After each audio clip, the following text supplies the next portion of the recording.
I don't know if you guys can see me. Hi, everybody. Hold on one second. Let me move my screen so I can see what's going on. Hi, everyone. It's Valerie Haas. I'm the Learning and Development Lead here for Goodwill Columbus, and I welcome you back to our Facebook page. Today, I'm going to be chatting with you once again about preparing for an interview, but we're going to go a little deeper and focus a little more on the types of questions that you're asked and the method in which you should answer those questions, okay? So let me share my screen here. I want to go refer back to a slide that we have seen before. Share.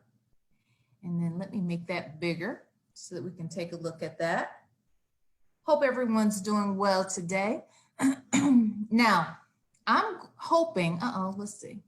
I'm hoping that everyone has seen the full version of this presentation. It's offered a few different times out on our Facebook page, so I'm sure that you can find a recording of it. I did it yesterday at 6 p.m., but I did it a couple times last week as well. So please go back and watch that all the way through. We spent some time talking about the types of questions asked, and let me go back to that for a second. Let's go back to that slide where we're talking specifically about the different types of questions that are asked in the interview. There are skill-based questions that are typically asked. Let me adjust my camera just a bit. There are skill-based questions, and those questions are specifically trying to figure out what your experience and your knowledge of the industry is, maybe some practical knowledge, how you utilize the knowledge that you've gained. Then there are behavioral questions and situational questions. Now, the behavioral questions are testing your aptitude, your problem-solving abilities, and your soft skills. And when we talk about soft skills, we're talking about how well do you communicate with others? How well do you work with others? And the way that we're able to tell your ability to work with others is basically, how do you communicate with them? And then lastly, are situational questions. These are going to be scenario-based questions that are presented to you, and based upon how you respond, they are looking to test your decision-making skills. So with that said, we suggest that when answering situational and or behavioral types of questions, you should use what's considered the C.A.R technique. And when we say the C.A.R technique, C.A.R is a acronym, and that spells out context, action, and result. Now, as I was looking out online, and I thought, let me do a little bit of research as to some examples of the C.A.R technique out there. One of the things that I came across was a different term for the C acronym, for the C as a part of the acronym. Instead of context, where we're talking about what was the situation, they phrased it as, what is the challenge? The C stands for challenge. What is the challenge that's being presented here? And then you follow that up with the action and then the result. Now, some have utilized in the past what's considered the STAR method. That too is perfect. The STAR method, the S stands for situation, T is for task, A is for action, and R is for result. So as you can see, they are pretty much the same. When you are sharing your context or the challenge of the situation, you are in turn telling people what the situation is, and that's where we start. What is the situation at hand? So a type of question that may be asked is something like, tell me about a time when you used your initiative to resolve a complex problem, something of that matter. Or tell me a time when you had to deal with a difficult customer. Tell me about a time when you were forced to deal with a difficult coworker, something of that nature. So when they ask you that question, you then in turn want to give them the situation or the challenge, the context in which we are discussing.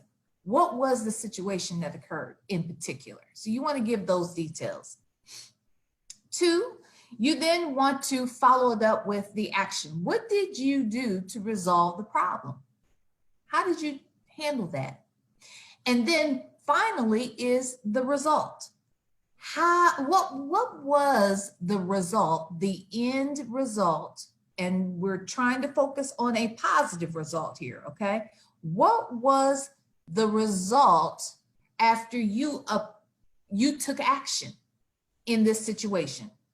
So for instance, you may be asked a question like, tell me about a time when you went above and beyond for a customer.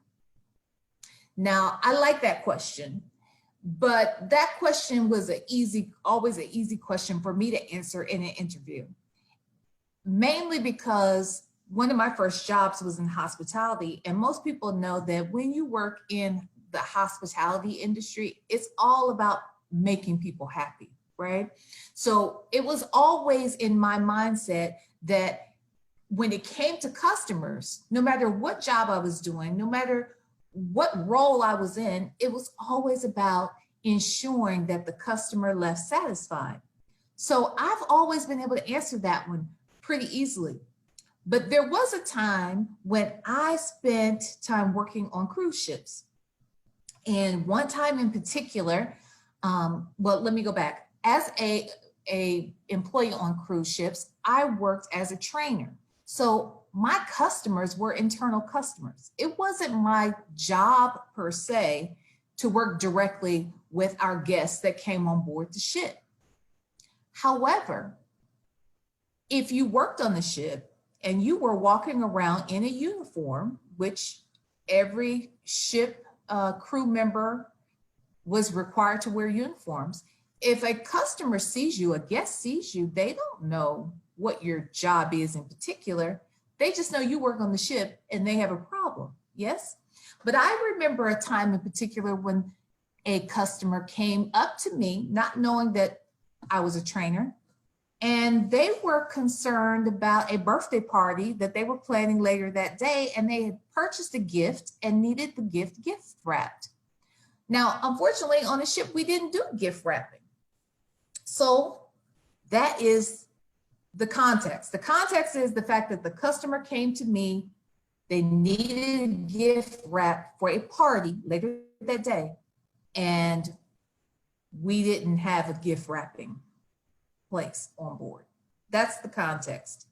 The action that I took was I told the customer, no problem, I have access to wrapping paper. I'm more than happy to ensure that this gift gets wrapped for you, and I will personally deliver it to your birthday party. I did those things, and the end result was that I arrived at the party with the gift wrapped that I personally wrapped myself, mind you. I arrived to the party, I handed over the gift, and the customer and the person the gift was purchased for were quite satisfied and happy. So here you heard the context, the action, and the result. Now I gave you a lot of detail, but someone who's interviewing me would already know, based upon my resume, that, oh, she worked on a cruise ship. Oh, she worked as a trainer on board the cruise ship. I gave you more information than what would have been required necessarily in that interview, because they would already be aware of that.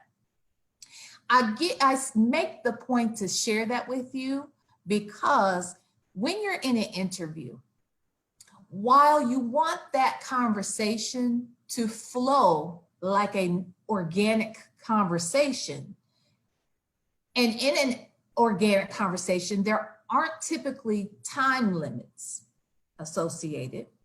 You want to be mindful of time in the interview because that person will have potentially other meetings or other interviews following your time with them. So you want to be succinct. You want to give them the context or the challenge that was presented, the action that you took, and the final result. Let's look at another situation. I went out to what was the name of this? Interviewgold.com. You can always go out on the web and you can find a lot of really great resources available to you so that you're better prepared to answer some of these questions. I always say, because some of these questions are going to be typical, we've gone over some of them in the past where they're asking about difficult coworkers, other people, difficult clients. You'll want to share some of the things that you've done in the past. Utilize opportunities to take those questions that are asked typically and answer them out.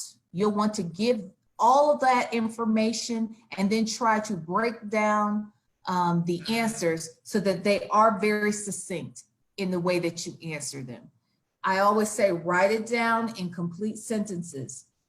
A lot of times the way that we speak is the way that we write. If you are writing things out and they're not in complete sentences, you're probably not going to speak them in complete sentences. So that's why I always suggest that you do that. Take questions such as, tell me a time when you were given too much work, you were already overloaded, and then one of your teammates is asked to has called off, and now you have to step in and take on some of their workload. How do you talk to your boss when your boss presents you with yet another task to do? So here you'll want to tell them what the situation was, how you went about communicating and prioritizing to ensure that your customer, in this case being your boss, was satisfied in the end. That is the context or the challenge, the action you took, and the result. Again, I'm not against you using the STAR method because they're very much similar. When we talk about the STAR method, again, we're talking about situation, task, action, and result. Those are very similar things. Here, let me go out. I have another screen I'd like to share. Let's see here. Let's see, we'll share the screen for, oh, I thought I had it pulled up. Maybe I don't. Maybe I don't. Oh, I must have closed it out. Hold on one second. I was hoping I had another screen that I could share with you guys. Here we go. I may not be able to share this because it's on the web, but this is how the STAR method is described. When starting this situation you were involved in, you'll want to use an example from your current or previous job, education, or personal experience, or any relevant event. Always choose the most appropriate and business-oriented example you have, and one that best fits the role for which you were being interviewed. So basically, whenever you're answering these questions, you'll want to make sure that you are applying those terms and give an example that's going to relate to the job that you're interviewing for. It doesn't make a whole lot of sense for me to talk about the job that I had at McDonald's if the job that I'm interviewing for is the IT role, unless it's about how you communicate with your clients or your customers, how you are communicating with your boss. Those things are always going to make sense because they will apply no matter where you work. But you don't want to talk about flipping the burger if really what we're talking about here is flipping a switch and fixing a computer. It depends on how you relate the two. I'm not saying you can't relate the two, but you'll want to be clear about that.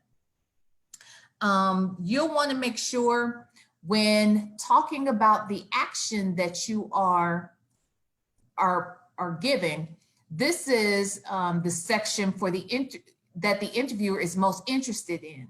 So they really want to hear how did you go about making a decision or your decision-making skills in resolving this particular issue.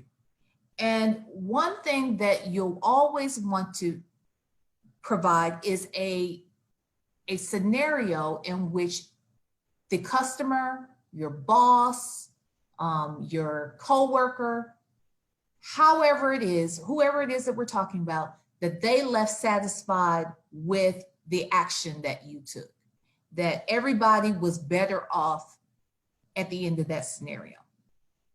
So there are all sorts of different resources.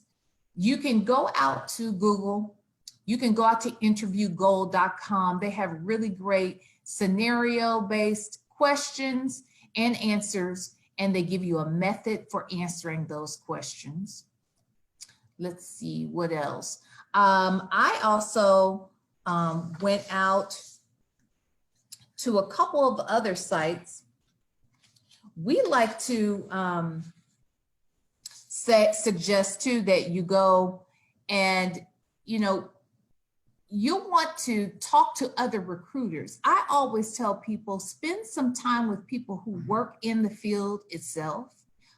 You can contact different recruiters and have your own little interview session. I know that sounds odd, but if I'm preparing to interview in a field that I've never worked in before, sometimes it makes sense to go out and talk to recruiters that work in that particular field.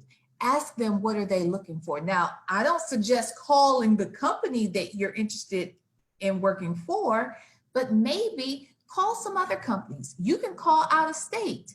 You can email. You can make connections on LinkedIn. You can go out to LinkedIn and research some of these answers too. There are articles out there. A lot of recruiters will publish articles on their page too of ideas and things of that nature that you can use in the interview process. So you can make this a time to research by interviewing interviewers prior to your actual opportunity to interview yourself. So I hope that what I've shared was helpful. Again, you'll want to use the C.A.R technique or the STAR technique in answering those behavioral or situational questions. And tomorrow, we're going to talk a little more in depth about how to answer questions, other difficult questions, like when answering a question about the criminal background. If you have a criminal background and you are asked in an interview, what was the situation? We'll walk through that process using the 3 R's. Okay, we'll go more in depth.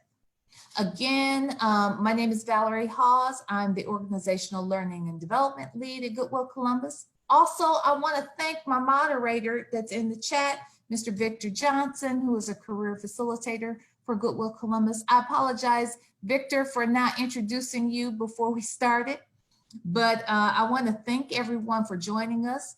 I'll be back with some more tips We have 2 other sessions for today, one at 2 p.m. No, I'm sorry. Yes, one at 2 p.m. and one at 6 p.m. We're going to go a little more in depth on the Indeed career search, some things that you can do there, as well as the Indeed career resume builder. So got so much going on around here. All right. So guys, if you have any questions and we weren't able to answer them in the chat, make sure that you send us a message, or maybe the questions come to you later on. You can shoot us a message in the chat or in our message box, or just email us at wfd@gwcols.com. That is WFD at basically the gwcols.com is the Goodwill Columbus email address for our workforce development department.